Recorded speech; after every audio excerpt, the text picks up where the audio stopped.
The kitchen in my parents' aging split-level home was a time capsule, its avocado green fridge and scuffed linoleum floor bathed in the harsh flicker of a fluorescent bulb. The clock above the sink ticked past 3 in the morning, each second sharpening the silence that cloaked the house. My phone, propped against a chipped ceramic mug on the Formica counter, glowed with an email from my brother Nathan, sent 12 hours earlier. "Hey, Claire and I scored a last-minute deal to Vegas for a week. Kids are at mom and dad's. Can you take them? You're a legend." Attached was a photo of Nathan and Claire, their faces lit by the garish neon of a casino marquee. Suitcases packed, eyes gleaming with the thrill of escape. My stomach nodded as I stepped into the living room, where Nathan's 3 children, 8-year-old Mia, 6-year-old Ethan, and 2-year-old Lily, lay sprawled across the sagging sectional, tangled in a threadbare quilt. A sticky note on the coffee table, scrawled in Claire's hurried script, read, "Back in 7 days. Kid snacks and pantry. You rock, Emily." I hadn't planned to be here tonight. I'd only stopped by to drop off a birthday card for Mom, expecting a quick hug and maybe a glass of her oversteeped tea before heading back to my apartment in Seattle's Capitol Hill. Instead, I found myself staring at 3 sleeping children and a note that assumed I'd upend my life without question.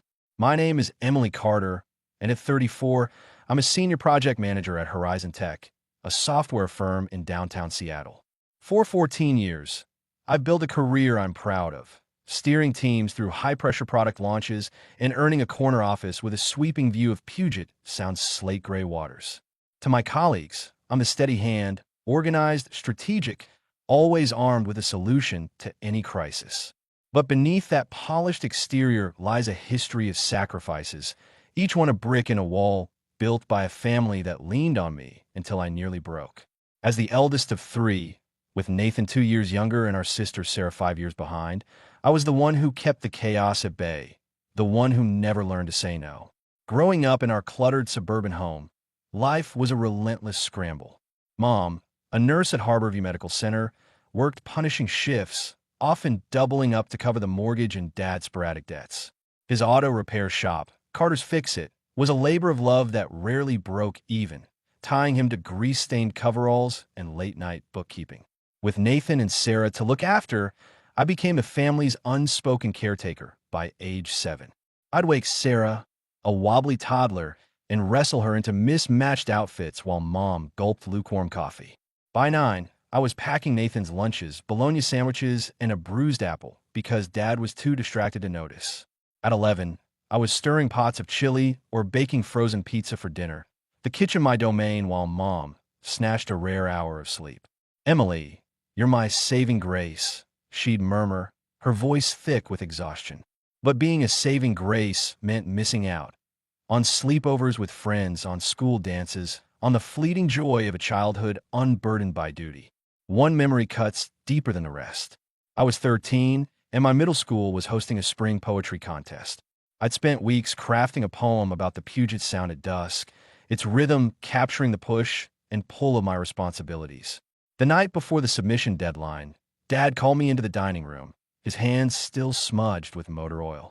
"We need you to watch Nathan and Sarah tomorrow," he said, his tone heavy. "Your mom's got a mandatory training, and I've got a customer with a busted transmission." I gripped my notebook, my heart sinking. "But the poetry contest is tomorrow. I've been working on my poem for a month." Mom's eyes flickered with guilt, but her words were firm. "Family comes first, Emily. You know we depend on you." I didn't submit my poem. Instead, I spent the day helping Nathan with his science fair project and keeping Sarah from coloring on the walls. That night, I shoved my notebook into a drawer, its pages untouched for years. By 15, I was running the household like a seasoned logistician. Mornings began at 5, brewing coffee, scrambling eggs, and braiding Sarah's hair before the school bus rumbled by. After classes, I'd bike to the local Safeway, Mom's crumpled grocery list in my pocket, then whip up dinner, meatloaf or spaghetti, whatever stretched our budget. Evenings were for homework, mine and Nathan's, since he'd procrastinate without my prodding. Weekends meant scrubbing floors, folding laundry, and sorting through stacks of overdue bills when Dad left them on the counter. I loved my siblings, Nathan's goofy laugh, Sarah's endless curiosity, but the responsibility was a relentless tide, pulling me under. Once, I mentioned want to join the school's photography club, drawn to the idea of capturing the world through a lens. Mom smiled, but her voice was firm. Emily, when would you have time? You're our backbone. I nodded, but backbone felt like a cage, locking me into a role I hadn't chosen. Beyond the daily grind, there were moments that tested my endurance. At 14, I organized Sarah's 6th birthday party single-handedly because Mom was stuck at the hospital and Dad was buried in a repair job. I baked a lopsided chocolate cake, strung crepe paper streamers, and herded a dozen screaming kids through Pin the Tail on the Donkey, all while Nathan played video games in the basement. You're a natural, Emily, Mom said when she got home, but she didn't see the hours I'd spent or the sleepover I'd declined to make it happen.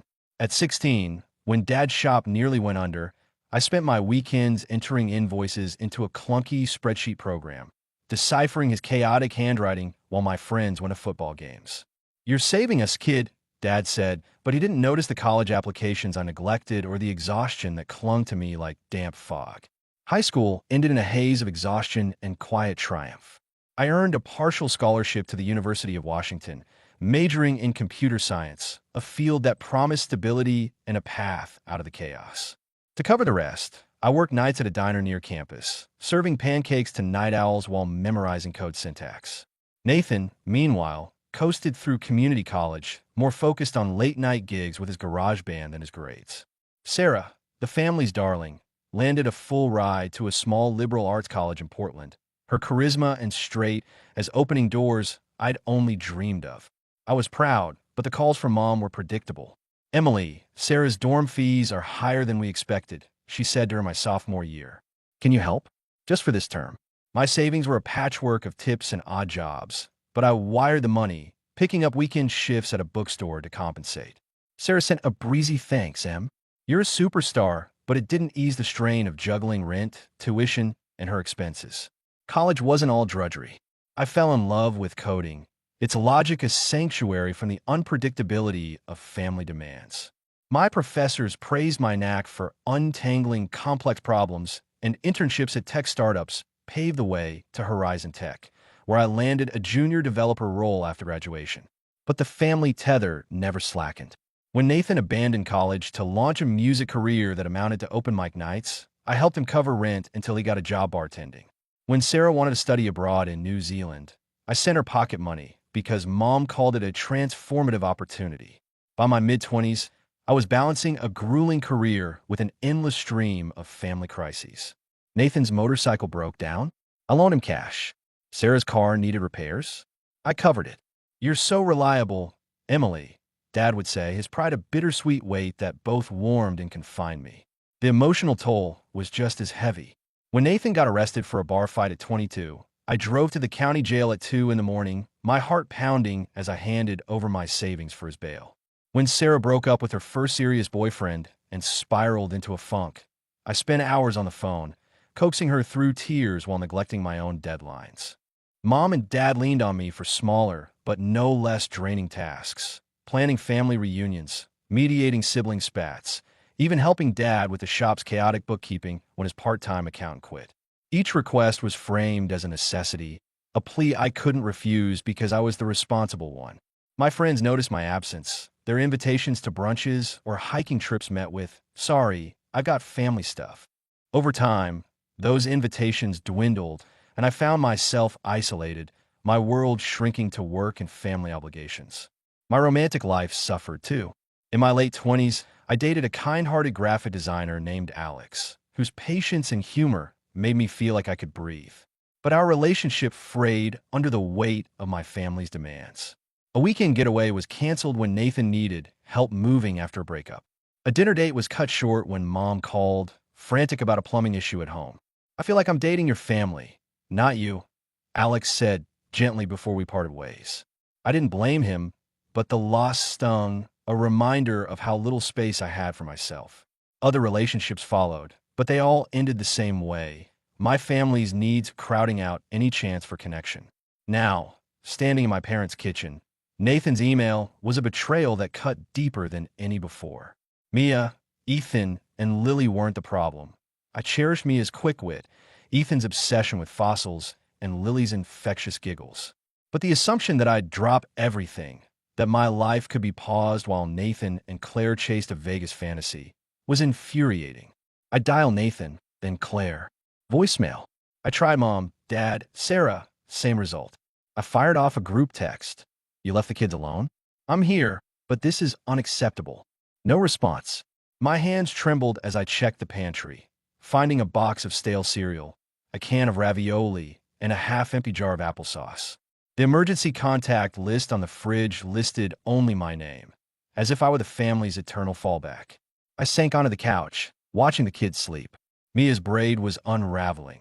Ethan clutched a stuffed velociraptor, and Lily's tiny chest rose and fell with soft snores. They deserved better than being abandoned with a note. And I deserved better than being treated as a utility. For years, I'd buried my frustration, convincing myself family was paramount. But tonight, that belief shattered. I wasn't just angry at Nathan and Claire. I was furious at Mom, Dad, Sarah, the entire family who'd built their lives on my sacrifices. I'd missed poetry contests, photography clubs, college adventures, and countless weekends because I was reliable. I'd surrendered dreams, friendships, and pieces of myself, and no one had ever asked if I was okay. The next morning, Lily's cries jolted me from a restless sleep. I changed her diaper, made pancakes for Mia and Ethan, and drove them to school, my mind a tempest of anger and resolve. My phone buzzed with a text from Nathan. Thanks for stepping up, Em.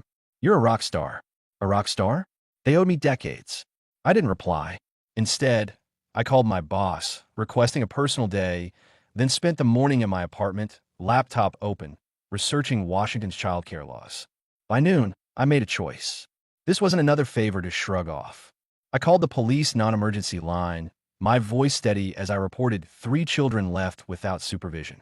Then I contacted Child Protective Services, providing Nathan's email, the sticky note, and a detailed account of the night. I'm their aunt, I said. I'm with them now, but their parents need to be held accountable. 2 officers arrived within an hour, their boots heavy on the hardwood floor. They asked questions, inspected the kids' sleeping setup, and photographed the note and email. A CPS worker, Karen, followed, her notepad filled with precise handwriting. You did the right thing, Emily, she said, her voice calm but firm. We'll need to speak with the parents when they return. I nodded, my throat tight. This wasn't just about Nathan and Claire. It was about dismantling a pattern that had chained me since childhood, a pattern where my life was secondary to everyone else's.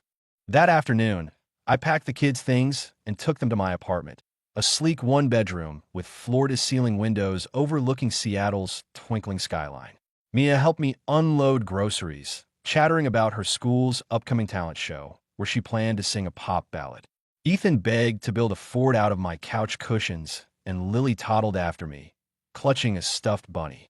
I kept them busy, but my mind was elsewhere. What would happen when Nathan and Claire returned? Would they blame me for involving CPS? Would Mom and Dad side with them, as they always had? I pushed the thoughts aside, focusing on the kids. We made tacos for dinner, the kitchen filled with Ethan's stories about pterodactyls and Mia's nervous excitement about her performance. Later, I read them bedtime stories, Mia curled against my side, Ethan clutching his dinosaur, and Lily dozing in my lap. Over the next week, I settled into a routine with the kids. Mornings were for school drop-offs and packing lunches, peanut butter sandwiches for Mia, turkey for Ethan, and a mashed banana for Lily. Afternoons meant homework help and park visits, where Ethan hunted for fossils in the gravel and Lily chased bubbles with gleeful squeals. Evenings were for board games or movies, the kids' laughter a balm to my frayed nerves.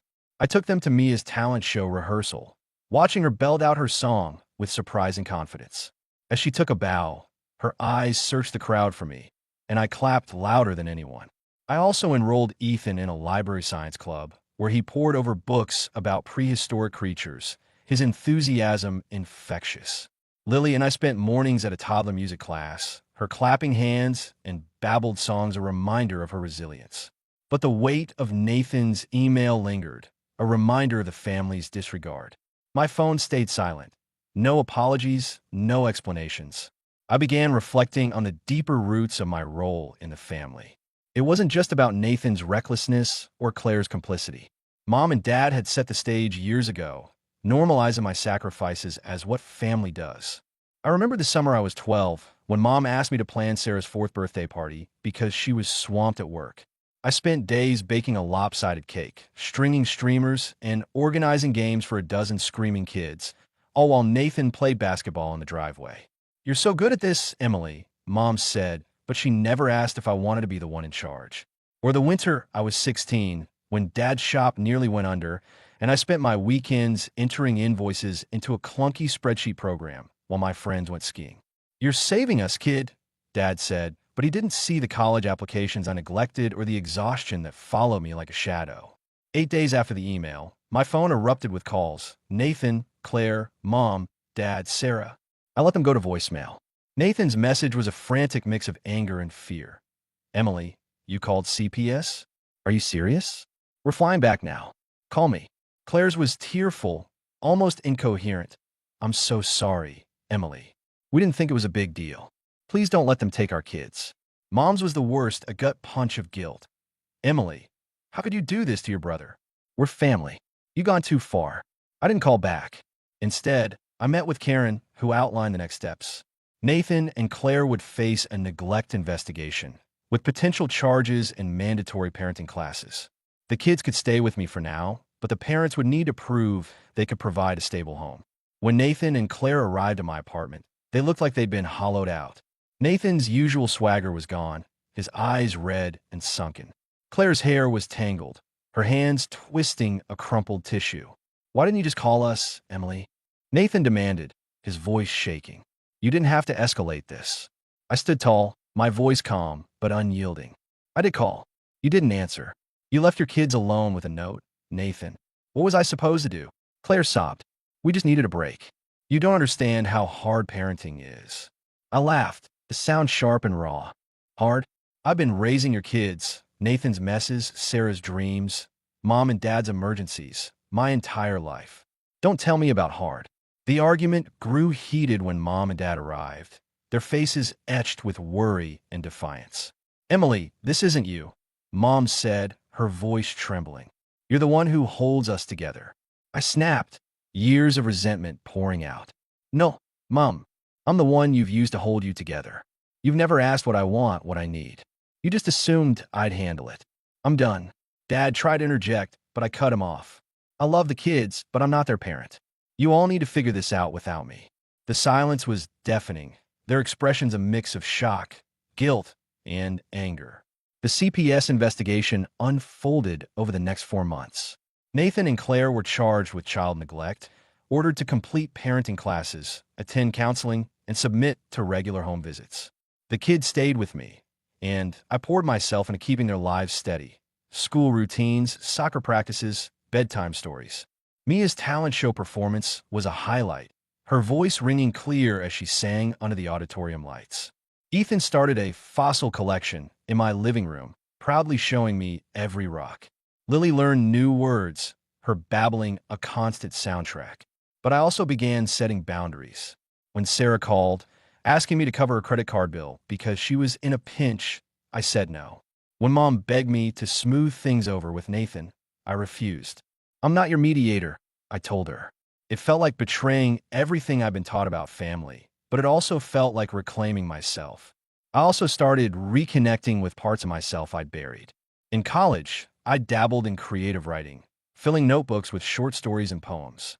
One evening, after the kids were asleep, I pulled out an old journal and began writing again, the words flowing like a dam breaking. I wrote about the weight of duty, the ache of unspoken dreams, and the quiet strength of choosing myself. I joined a local writing group, sharing my work with strangers who became friends. Their feedback was a lifeline, reminding me I had a voice beyond the family's demands. I also signed up for a pottery class, my hands learning the rhythm of clay, each imperfect bowl a testament to my willingness to try something new. On weekends, I hiked with a local outdoors club, the trails around Mount Rainier offering solitude and a chance to breathe. 6 months later, I sat in my office, reviewing a new project timeline for a cloud platform rollout. My phone pinged with a text from Mia. "Annie M., can we go to the aquarium this weekend?" I smiled and replied, "Let's do next weekend. I'm busy this one." And I was a kayaking trip with my hiking group, my first real hobby in years. Therapy had become a weekly anchor, helping me untangle decades of guilt, resentment, and a nagging fear that I'd never be enough. I'd started painting again, my apartment now a gallery of vibrant canvases, swirling blues for the sound, fiery reds for my anger, soft green for the hope I was beginning to feel. I'd gone on a 6th date with Mark, a coworker whose dry wit and steady presence made me feel seen, not needed. We'd spent an evening at a jazz club, the music wrapping around us like a warm blanket, and for the first time in years, I felt light, unburdened by the weight of others' expectations. The family's reaction to my boundaries was a storm of resistance. Nathan sent long, accusatory emails claiming I'd destroyed their lives by involving CPS. Sarah iced me out after I refused to pay for a new laptop, her silence a pointed rebuke. Mom's voicemails were a mix of pleas and disappointment. Emily, we need you. You're tearing our family apart. But I wasn't tearing anything apart. I was building a life where I mattered. The kids were back with Nathan and Claire, who were navigating CPS requirements with strained effort. I still saw Mia, Ethan, and Lily, but on my terms, ice cream outings or movie nights, not as a default caregiver. I also began volunteering at a local community center, teaching coding to teenagers from underserved neighborhoods. Their enthusiasm reminded me of my own passion for tech, reigniting a spark I'd nearly forgotten. I also took steps to reclaim my social life. I reconnected with old college friends, hosting a game night at my apartment that stretched into the early hours, filled with laughter and stories I'd missed. I joined a book club, diving into novels that sparked debates and new perspectives. These connections, small but deliberate, were a reminder that I could build a community beyond my family, one that valued me for who I was, not what I could do. I even started running again, a habit I'd abandoned in college under the weight of work and family demands. The rhythm of my sneakers on the pavement, the salt air of the sound in my lungs, became a meditation, a way to ground myself in the present. 10 months after the incident, I was packing for a solo trip to Portland when Dad showed up at my apartment unannounced. His hair was grayer, his shoulders stooped, his eyes heavy with regret. "Emily," he said, his voice soft, "I messed up. We all did. I'm sorry we leaned on you so hard." I studied him, searching for the father who'd called me his backbone. "I needed you to see me, Dad," I said, "not just what I could do for you." He nodded, tears brimming. "I see you now. I just want you to be happy." I hugged him, the first real connection we'd had in years. "I'm getting there," I said. As I boarded my flight to Portland, the city lights shimmered below. My suitcase held a sketchbook, a novel, and a list of art galleries, hiking trails, and cafes I wanted to explore. Work was still a priority, but it no longer consumed me.